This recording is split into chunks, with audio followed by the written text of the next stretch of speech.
6 p.m. Welcome to the Stanislaus County, City Series in Stanislaus County. Regular meeting of the Planning Commission for August the 7th, 2023. Could we start with the Pledge of Allegiance, please?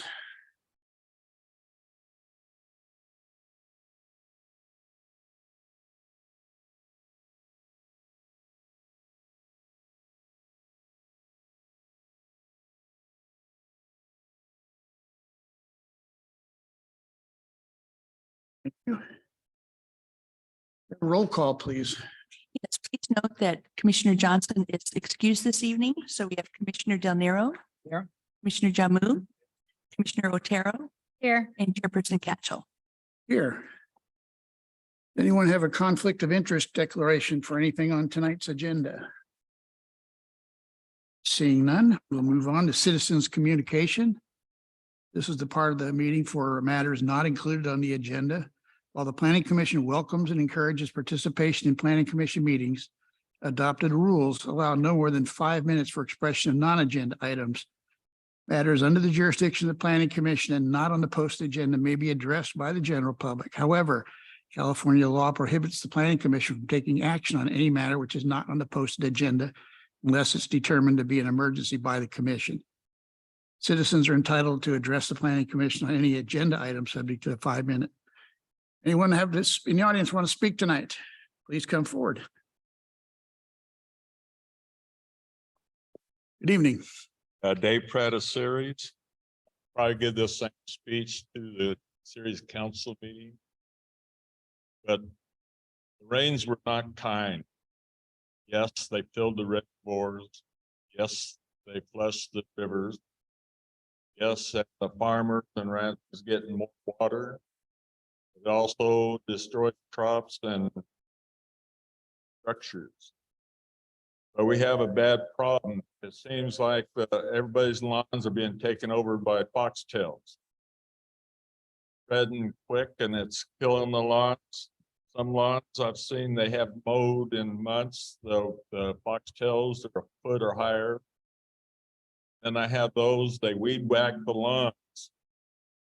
The winds come along and spread the foxtails further. My lawn, I'm trying to stop it, but it's not easy. And the problem is even the city has an issue. I understand when they mow, the reasons why they leave the clippings on the lawns, but they also cut the foxtails. Still can't hear me.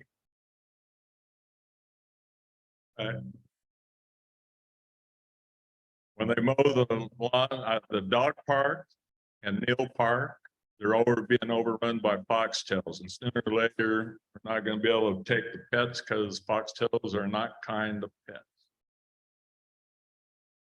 I don't know, and I'm afraid by next July that firefighters are going to have not only to worry about houses catching on fire by illegal fireworks, but they're going to be fighting yard. One person I talked to said the only way you can get rid of foxtails is to burn them. I hope that's not the case. Trying to go away and chemicals. Try to stop the spread.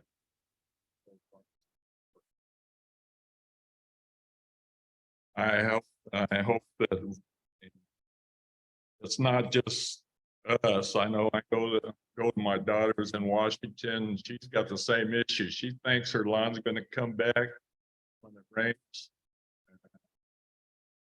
All I can do now is try to keep the foxtails down. Thank you. Do we have anybody online that wants to speak? You see no hands raised at this time. Okay. Move on to the consent calendar. Let's do these separately. Let's do item number 1 first, clerk's report of posting the agenda for the regular meeting of the Planning Commission of August 7th was posted on August 4th. Can we get a motion and a second to approve that? I'll make a motion that we accept the consent calendar. And Okay, a second. I'll second. Motion second. Call the roll, please. Yes, Commissioner Del Nero, aye. Commissioner Otero, Aye. Commissioner Jamu, and Chairperson Catchell. Aye. Motion passes 4-0 with one absent. And now on to item 2. I'm advised that item A, 2A needs to be continued until our next meeting because that requires Mr. Johnson to be present. So get a motion to forward that to the next meeting or continue, I should say.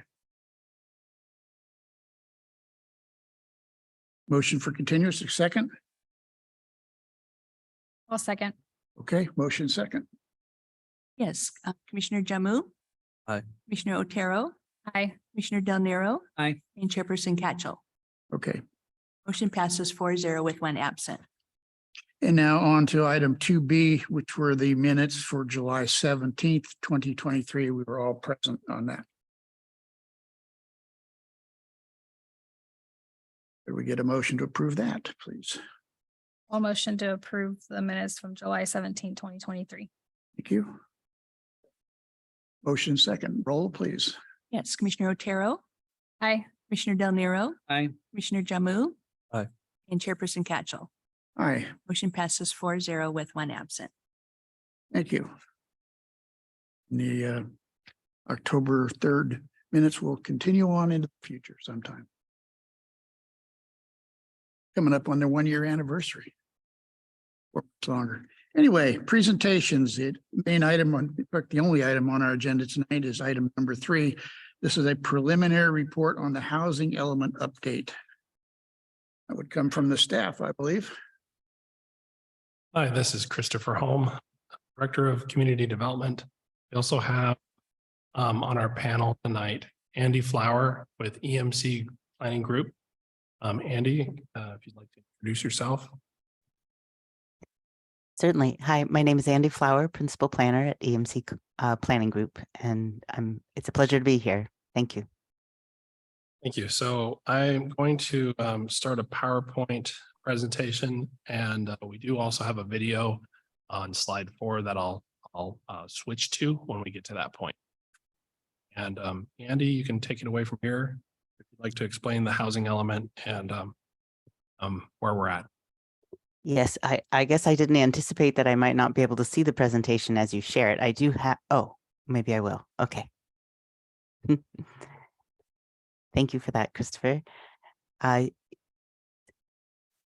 So my team at EMC Planning Group, we've been working hard with together with staff, both Marjorie and Christopher and Montgomery also.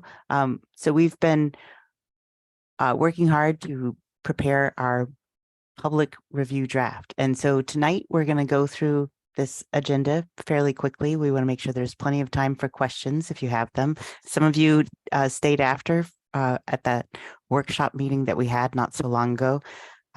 So we're hoping to hear from you any lingering questions that you have. And as far as comments, we're hoping that you'll share those with our website. So we'll get to that. So tonight we're just going to do a little bit of an overview. We'll talk about what the housing element is, what the RHNA or Regional Housing Needs Allocation is, and a little bit of all of the parts that go into the housing element update.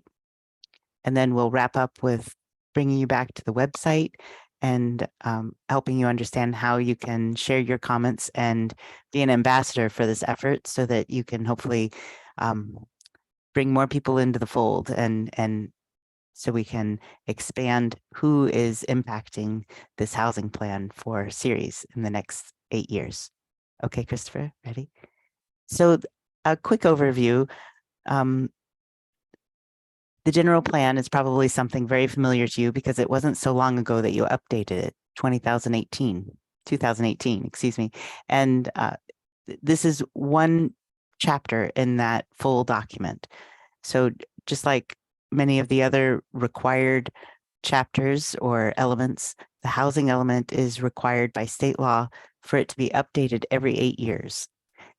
And it's important for, of course, the public to understand that the city of Ceres doesn't necessarily build housing, but we do create the programs and policies, and we point to the areas, the locations where we believe there's the biggest potential or the most capacity to meet the allocated housing units for the city of Ceres. Next, Christopher.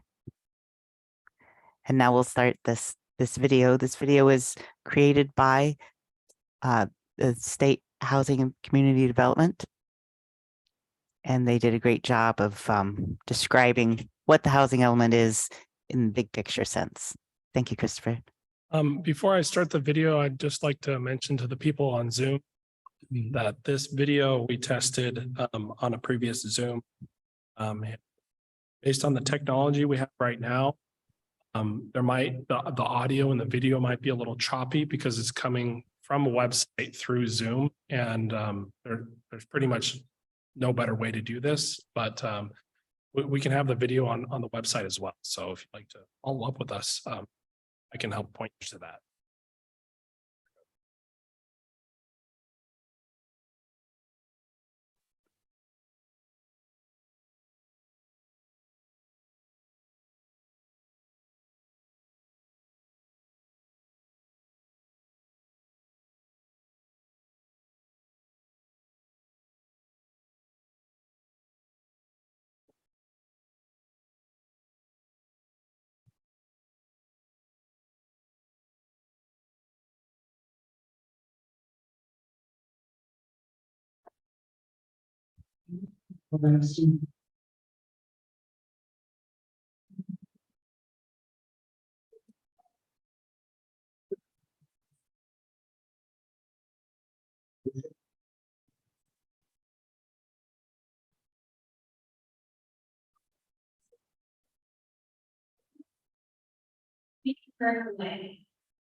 And future needs lies the state law. In the end, if we don't have the housing money the state law, we can consume these funding opportunities and not have to say what we have purpose.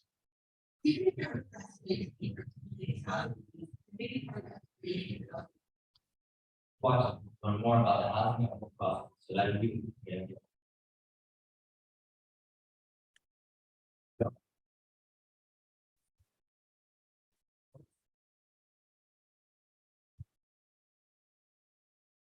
It is necessary to consider how regional maybe everything about say house sometimes you work with place. Turn on housing region, the state considers the number of existing expected new jobs in the region, how prices homes are, and how much it costs to buy and rent. These are some examples of also bring down by a full year, such as lower bottom and above market income. That usually state and regional regional needs for the group of local governments find reality true.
I'd like to apologize for the people on Zoom. It sounds like the audio wasn't working at all. And I had a choice to either have the audio be played in the room or have it be played on Zoom based on whether or not I had this plugged in or not. So we decided to keep it plugged in. Again, we'll have the video available, and for those that are attending city council in person next week, we could play the video again then. I'll go back to the presentation now. Thank you, Andy. Thank you, Christopher.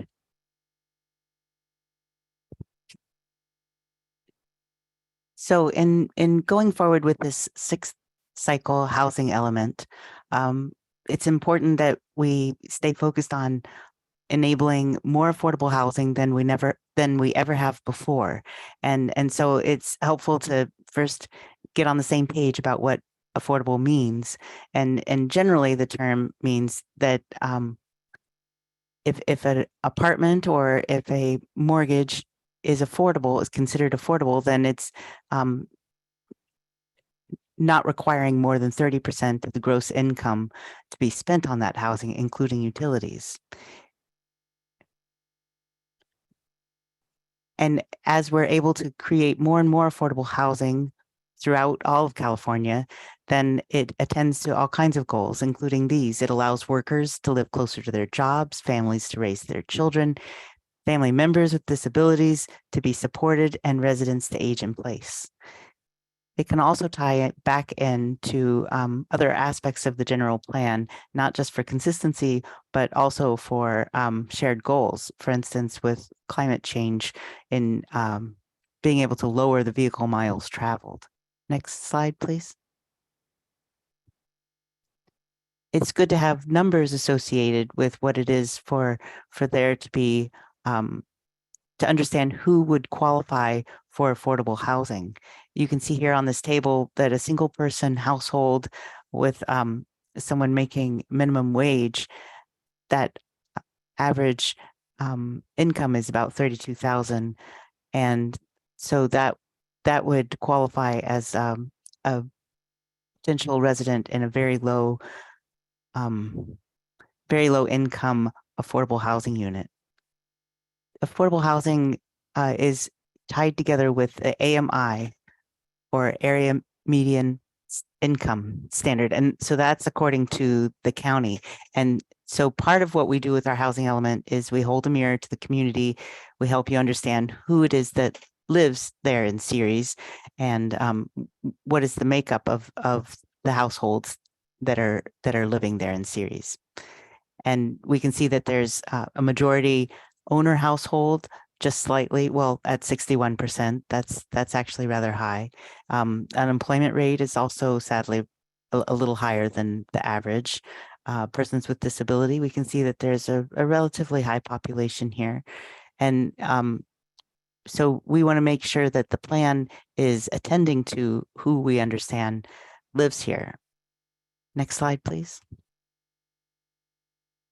With the sixth cycle, there's a few additional steps that HCD is, or the state is asking us to make sure that we add to our analysis. And here we see two aspects that we know we want to make sure that we try to overcome, and that's overcrowding and cost burden. And we can see here that there's 11% of renter households are experiencing overcrowding, and of that population, 2% are experiencing severe overcrowding. And for cost burden, which severe cost burden would be measured as households spending more than 50% of their income, and we can see that 17% of households in Ceres are severely cost burdened. We predominantly have single-family detached housing in Ceres, which is not uncommon throughout California. And in this last cycle, this last fifth-year cycle, the last 8 years, a total of 79 housing permits have been issued, which is high relative to most, but still, when we get to the RHNA numbers, and you may already be aware of them, we have a tall order here in the next 8 years. Next slide, please. So the median home value comparison, we can see that the cost of purchasing a home, or the home value, has gone up by a little more than 30% since 2019. Next slide, please. Since we're at 61% home ownership, folks may not be so in touch with what the rental market is these days. You can see here a comparison between the city of Ceres and what HUD would recognize as fair market rate for rent. And many of these are as much as 40, or even with a studio, 87% higher than what is considered fair market rent. Next slide, please. So the newest and most comprehensive piece of the 6th cycle housing element requirements is this, and it's AB 686, affirmatively furthering fair housing. It's recognizing that past actions in the planning field generally have unintentionally or primarily ended up with consequences that now through this legislation, we're going to try to overcome. For instance, patterns of segregation, and that it is now part of the requirement for our housing plans to foster inclusive communities. Next slide, please. So how can we do this? With each community, there's an entirely different solution, and that solution needs to come out of what we understand is part of the experience of Ceres right now. So you're going to see a lot of analysis. If you haven't taken a peek yet at this plan, we have a full appendix focused on AFFH, and then through our programs and policies, we are attempting to create meaningful actions and that will result in proactive changes to promote more inclusive communities. Next slide, please.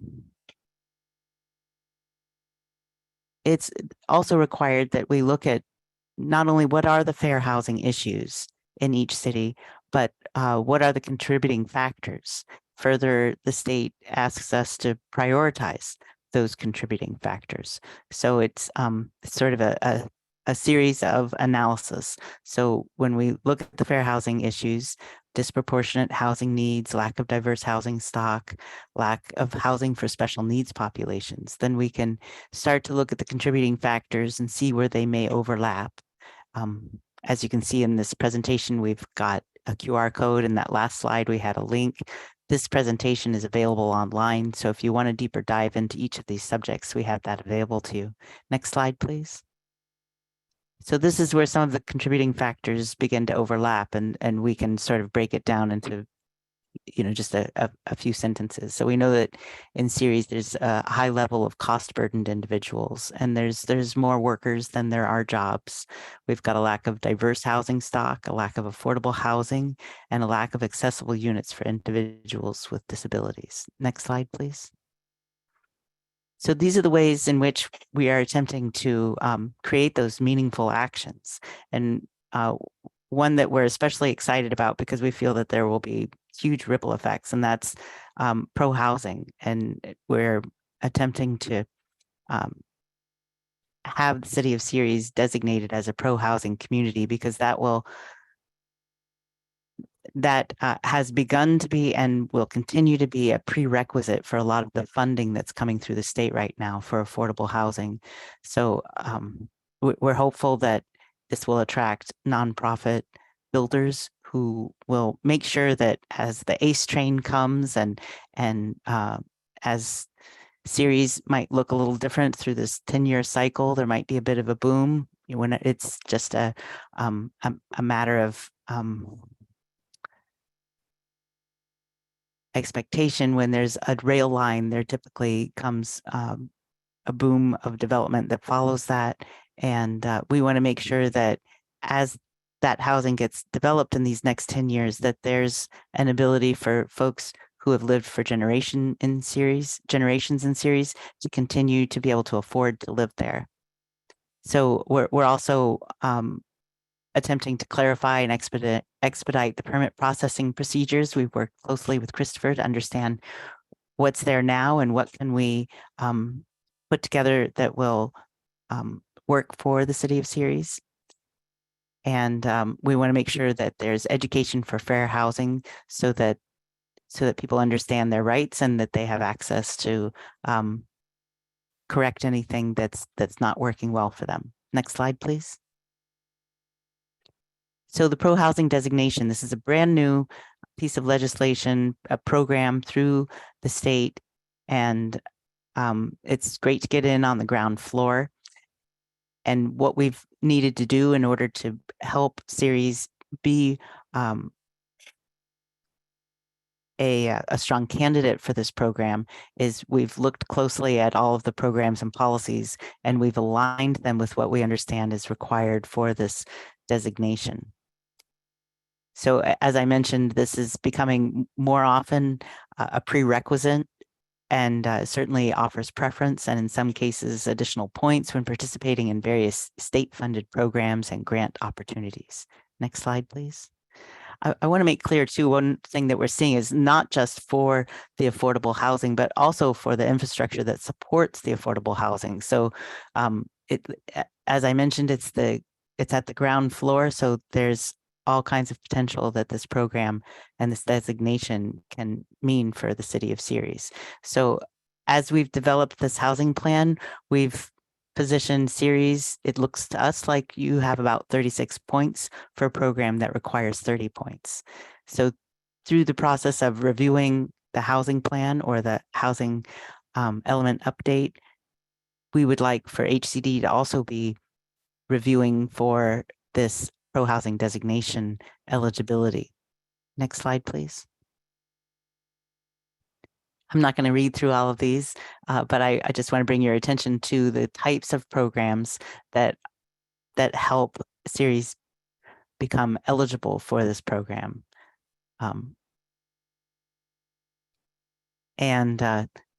This is the regional housing needs allocation. If you haven't seen it yet, maybe you have, and it's good to see it again. So there's a total of 3,361 housing units that has been allocated to the city of Ceres, and that's through the COG. And so throughout the region, it's recognized that this is the housing need present and into the future for this next 8-year cycle for the city of Ceres. As with most communities, about 60% of this housing allocation is in what would be understood as affordable housing. So the very low income, and moderate income, that all is under the umbrella of affordable housing. And that's often the difficulty with these housing plans. As you're probably likely very familiar with the annexations that have taken place recently in Ceres, there's a whole lot of capacity for housing, but what we need to make sure of is that these numbers can be reached in all of these different affordability levels. Next slide, please. So we've got a whole lot of single family, but we do have some medium and high density areas within these newly annexed areas of town, and that's great foresight. We know that we can use density as a proxy to some degree with this state as we show them how we can meet the RHNA. But we also want to make sure on the back end that 4 years from now, when you're halfway through your housing element cycle, that those affordable units are coming true for you. So we're working closely with Christopher and with Marjorie to discover all the different ways that we can possibly help you to be as successful as possible in that reporting out for the next 8 years. Next slide. Yes. And this shows the different number of units according to the density for West Landing specific plan. Next slide, please. And Whitmore Ranch. And for the city of Ceres and for the region, it's the 20 dwelling units per acre that is the basically the proxy for affordability in working with HCD. Next slide, please. So where are we today? We're nearly done with our public review draft period. So we've had it available. We made it available that night of the workshop, and we've broadcast far and wide. We'd love more feedback, as always. And we also have a survey available on our website. So right now we're collecting public comments on the draft housing element. We're also collecting survey responses. And additionally, we also have a property owner interest form. So today's the 7th, and the end of our comment period is the 17th. All of the comments that will be received within this 30-day period are required to be shared with HCD directly with a separate document. We typically try to respond to all comments within that document, and we'll be moving forward into the HCD draft. That draft will be with HCD for for a maximum of 90 days. In our experience, they take that full 90 days. Sometimes we can get lucky with a 45-day check-in, and we will attempt to do so when we can find out about anything that they might have questions about, or that we can fulfill for them before that 90-day review. Then we can keep our revision request letter as short as possible, and that's our goal. Next slide, please. So here's a QR code and a link to this website specifically for the housing element. And we hope you'll visit and learn about the resources there and share your comments. And please consider being an ambassador and sharing this information with people throughout the community. We've received one survey back in Spanish. We'd love to receive a whole lot more. And we've received about 9 survey responses in English. Next slide, please. So here's our contact information for anyone who would like to know more, or anybody who has specific questions. And of course, we'll be here this evening following this presentation to answer any questions or gather any comments that you might have for us. So thank you for letting us share this information with you. As we note here, the slides are available on the website, and we look forward to engaging with you on this process. Thank you, Christopher. Thank you, Andy. So at this time, we'd love to hear from the public and from the Planning Commission. That concludes our presentation. Thank you. Would anyone in our audience like to speak on this matter? I thought so. Dave Pratasuris, what's the lowest priced housing that you're looking at on housing? When we talk about affordable housing, basically most of what I see is people that drive to other areas that pay better jobs and only come here because they have the funds to buy property and stuff and raise all the other prices seem to go up. Most of the time they're on the roads. So what are we talking about when you talk about low income housing?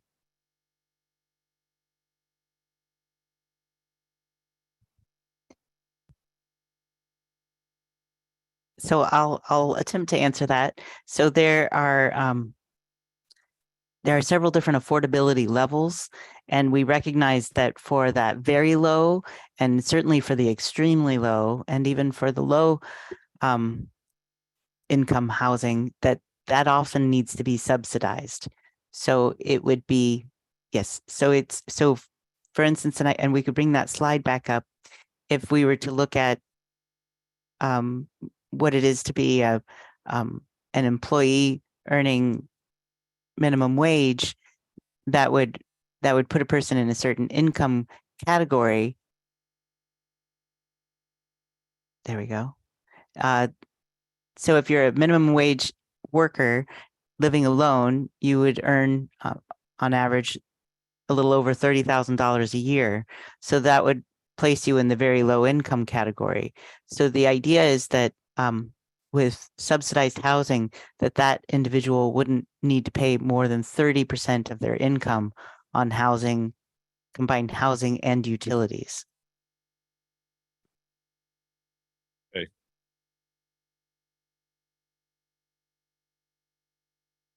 We have anyone online who may want to speak? I see no hands raised at this time. Okay. Anything else from the staff at this point? Back to commission. Any commissioners got anything you want to talk about here? Housing element's always an adventure. So how much of this information has been shared out with the community as to the survey and where they can find this information? Because it's concerning that there hasn't been a lot of surveys submitted yet. We had a community meeting, and we've created this website. And we've also emailed pretty big list of people about this process, and that we have this comment period. Review the draft and comments. So we're about 20 days into the 30-day comment period, and maybe Andy has some experience or observations on this, but it's possible that some people haven't hit the send button yet, or they haven't gotten to it. Maybe they're waiting until the end of the comment period. Hopefully we'll get a lot more comments though. What about the local, like Facebook, Instagram for the city pages? Has it already been shared on there? We have it on the city website, and we definitely can put it on Facebook. Thank you. Well, I want to follow up on that, as long as we're on that subject. I think you just said that you have a list of people you contacted, but Appendix E in the plan has the list of contacted organizations, and it's pretty short. I just wrote to myself, it showed, now maybe this is an incomplete list, but I found no contacts at all with adjacent cities, Stanislaus County, providers such as TID, PG&E, the school district, the chamber, BIA, Board of Realtors, et cetera. All these, I think, are organizations which you would think would be part of wanting to have input into this. And if they're not, I'm guessing they've already been contacted, but they probably ought to be included in the list of here's who we talked to. Because this looks like, well, why didn't you talk to the people? Because there's nothing in here about talking to people, so to speak. It's the COG, which is, you know, they're key in putting together the information for this, but you're not going to have much to say about it. If I may, I can answer your question about organizations that we've contacted. The list in the plan is not complete by any means. It needs to be updated. Yeah. That list should include, we had actually in-person meeting with our consultants and Center for Human Services in Brown. We've contacted quite a lot of people actually that need to be on that list, many of which you just named. So we'll be updating that list. And if you look back at the previous cycle that we had, there's a pretty comprehensive list of people that, and in organizations and elected officials and community organizations that were contacted. And we use that list as a basis for this time as well. Well, that's what I was hoping you were going to say. Thank you. Anything else? Of course, we always welcome new ideas. We want to have that be as broad a list as possible. Okay, well, I got lots of ideas. I guess I have some comments. I got it Friday and I wasn't able to read it all. I got through all of it except Appendix A, which is like 80 pages of semi boilerplate type stuff. It's background stuff. It's summarized earlier in the document. So I haven't had a chance to get through that Appendix A, and in Appendix C, I did not go parcel by parcel of the properties identified as being potential sites. So it looks like a very good list. There's a lot of great information in here. Gives you gave me anyway, a good kind of an eye opener on who we are in Ceres, who's here now, what groups are here economically, ethnically,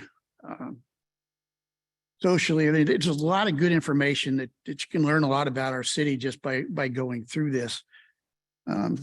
That said, there was hardly a page I didn't have something marked on.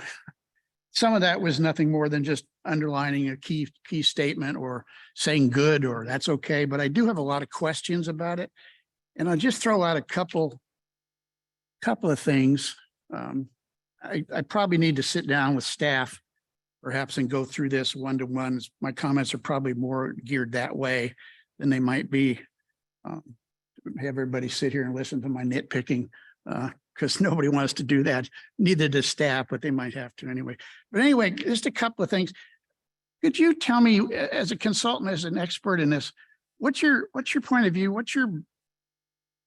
How do you see the existing Ceres housing element? How effective has it been? How useful has it been? That's what we're building on here.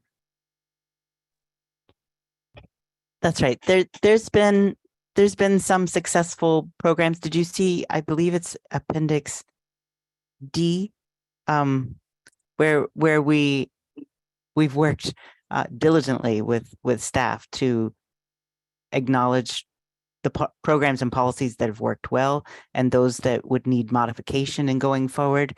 We definitely, coming into it, we saw a whole lot more of programs and policies for the city of Ceres than we have in most other communities that we've been in. So there were opportunities to let go of programs that maybe weren't serving you well, because it's definitely a priority to have potentially maybe fewer programs, but very effective programs. Well, I appreciate that comment. I did go through that section, and the ones you go item by item and you say, what should there be future? Either they're done, they're deleted, or modified or continued. I think were the three different conclusions you reach. And that was really useful. Again, that's part of what I really liked in here. Help me with regional housing needs, RHNA, that whole bits of information and where the number comes from, the raw number. I think it's 3361 for this upcoming plan. Was 2571 new units for the current plan. Current plan, which was basically 8 years ago, said we had a need for 2,571 new housing units in Ceres, and we issued 79 building permits. That's kind of a massive failure to actually provide housing. Now we have a new number, 3360. Does the 3360 include the 2,500 which weren't built? Or is that on top of that, or how does that work? That's a great question. That was the first question I had coming into doing these housing elements. And what it is that the cogs work together to acknowledge what was assigned prior, how much housing has been developed towards that goal. And so all of that gets included in the new analysis. So the 3361, that is reflective of that earlier number. Okay, I was wondering about, thank you very much. I wasn't sure about that. You have been working hard towards getting these annexations complete. I do want to acknowledge all the good work that your city has done in prepping all of the groundwork, so to speak, in enabling the capacity that's here now. Yeah, just tooting our own horn a little bit. I picked that up through there as well. When you get down to the inventory, what's available, and you've got West Landing and Whitmore Ranch, both of which are pretty good chunks. I think we were like 160% of our need for the next 8 years as far as our inventory, which allows for losses in that category and whatnot. So that's right. The challenge is the affordable categories. Yeah, Yeah. it sure is. By the way, if I may, since we got two planners talking with each other, COG stands for Council of Governments for I'm those who sorry. don't know. Yeah, Thank you, Christopher. which is made up of the cities and the county, I believe, in Stanislaus County. Is that it? Yeah, so our Council of Governments is StanCog, which stands for Stanislaus Council. It's got 10 agencies represented then. And I have to give a hat tip to Marjorie for pointing this out. Thank you. Oh, well, okay, yeah. I'm glad you're listening, Marjorie. Thank you. I have a multitude of things, and like I said, I'm not even sure where to go with tonight. One thing I will get to, and it's kind of an aside, but the word LATINX, I'm not even going to try to pronounce it because even pronouncing it is considered controversial these days. It's a 21st century word that's being used, came from academia, and it's being used to identify certain persons nationally, I guess. I just don't, it just kind of jumped out in this document. I found it 3 different places. And then on the very, 2 paragraphs later, there's alternative language, which would be Hispanic, Latino, Latina. And that's used more common in the document. I'd really like to see that word taken out. That's a personal preference, but I feel pretty strong about it that anybody that decided to put it in there knows the reason why people don't like it. There's better ways of saying it without offending a good portion of our population. And it does by any measure you can find. I did a lot of research into this before I decided to bring it up. And this is an issue which is so divisive that across the nation, you can find red states and blue states both taking actions to get this terminology out. So if you can unite basically the entire country politically on this particular term, I would just as soon see it dropped from the plan, replaced with the language like it's found on page 1.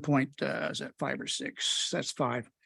At the top of 1.5 and at the bottom of page 1.5 under segregation patterns in StanCog region, Hispanic or Latino is used in its as a preference to it. The other place I found it is on page 3.6.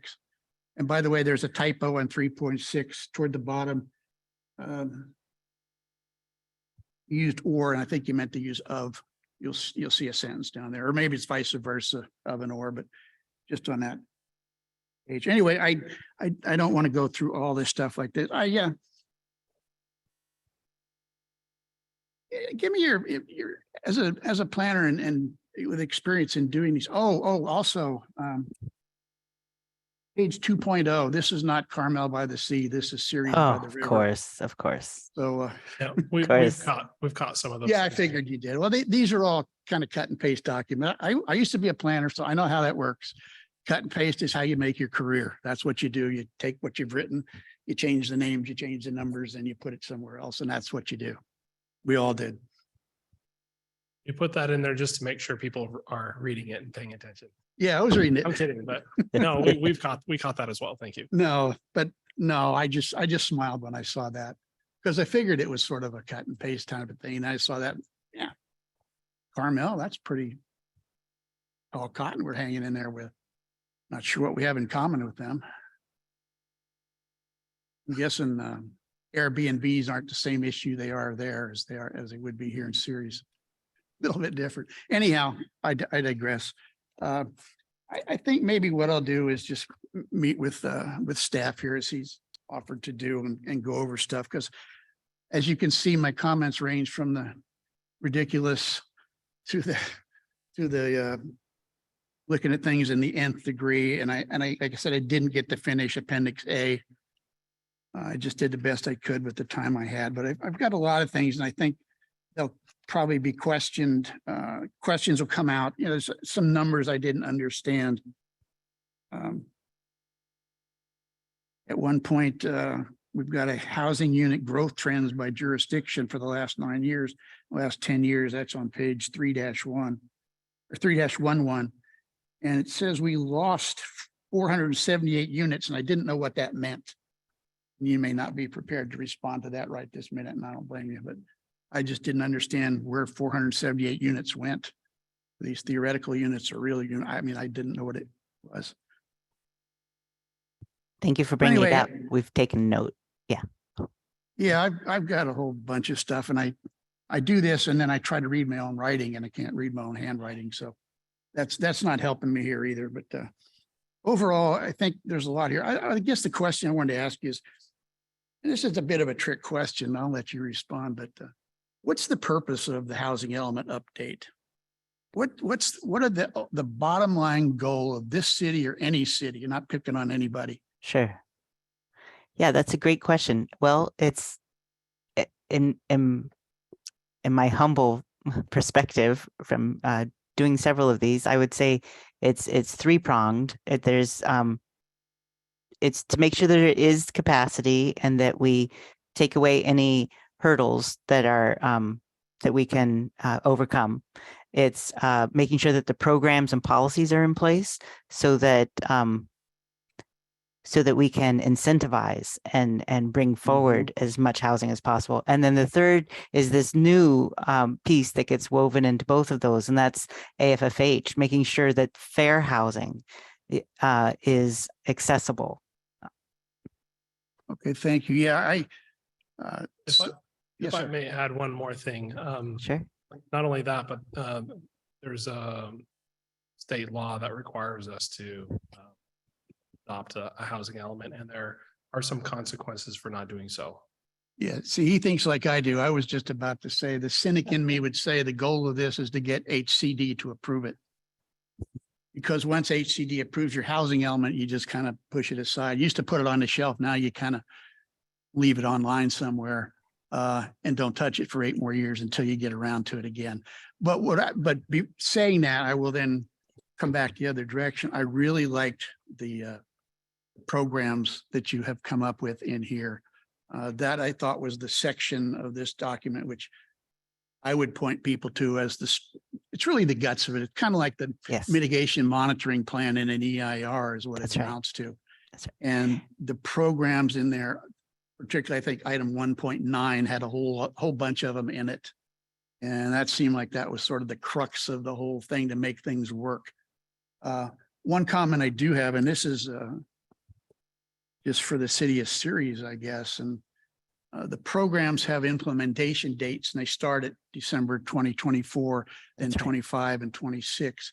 Just a thought, and I don't pay the bills and I don't do the budget and all that kind of stuff around here. So it's easy for me to say, I guess, but I would personally like to have at least hope the council would give some consideration to taking that whole package of improvements, those programs, which now have a 3-year range of or more of implementation, and try to build off the momentum that we've got with the housing element. And maybe right after we approve it, try to put together a program to implement all those measures before the next 3 years. Now, the staff's probably going, oh my God, don't do that to us.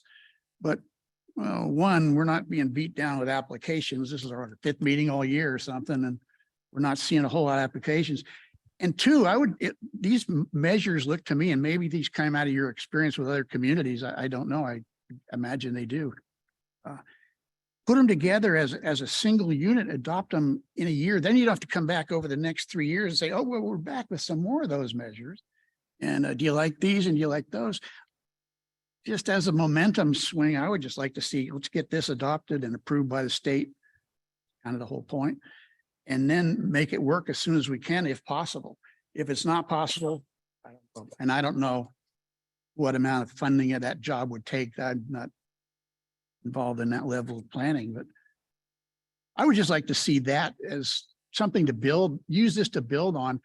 And we're trying to get that pro-housing determination that you mentioned. And I read about that and that was fascinating to me. I wasn't aware of that. That might be another step. And I know my little background very quickly. I'm sorry I'm taking everybody's evening, but Okay. I'll get done in a couple of minutes here. I once attended a meeting at HCD with my planning director, planner who had actually written the entire housing element for the agency I was working with. We did it in-house that particular year. Marjorie knows that person well. We had a representative of the governor's office there. We had HCD people there. Of course, we had a representative of both our elected officials in Sacramento at this meeting, et cetera, et cetera. That was the kind of meeting. And our director got up and made a presentation about 10 or 15 minutes about all the programs that we had in place and the partnerships that we had in place and all the things we were doing to actually put people into units, putting people that needed housing into housing. And HCD at the end of that said, well, that's very nice, Mr. Won't say his name, but that's not really what we're interested here, HCD. We just want to make sure you comply with all our standards that are in the guidelines for implementation of a housing element. So there's always been that built-in frustration is they don't really care whether you get any housing built. They just make sure that you've met the standards to make this thing good for the next 8 years. And that's what the housing element becomes. And so what do we read the last 2 or 3 years? Certainly one of the biggest issues facing the state of California is homelessness. And frankly, there's almost nothing in here to do anything about homelessness. It's here 2 or 3 spots and I found it. And like there's one section in this document where you go through different categories of housing needs and you break down by numbers and all this sort of thing. But then you read the 4 or 5 paragraphs on homelessness, there's no numbers provided at all. You'd think we don't have any homeless here in Ceres, but we do.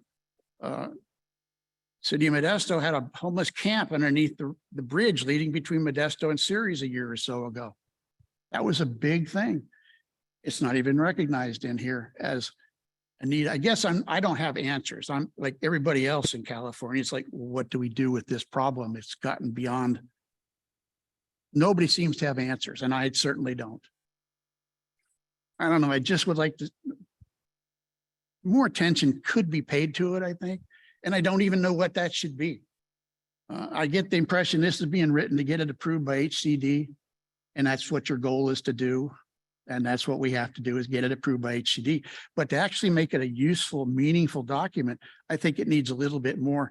And that's one area where I think, probably the area I think that it needed the most adjustment. And with that, I will shut up. I didn't mean to talk this long. Anyway, thank you for indulging me. And I appreciate all the work that you've done. You obviously know what you're doing. I've known of EWA for a long time now. They're a very good firm. I believe Ceres has used them in the past. Well, we appreciate your all your comments and taking notes, and I'm happy to meet with you or anybody that would like to sit down with us and share some in-depth comments. Thank you. Yeah, I'm just one person giving my opinion as a resident here that maybe has read a couple of these before. Anybody else? Did I stir anybody else? Or scare you off? Yeah, I see. Okay. You see, Heard me off. And I think, if I may, some of the comments you made are probably what I was thinking. And why we doing this, kind of know why we're doing it. It's mandated. And through a few in the past, sounds like, you put it out there, there's hope and there's opportunities.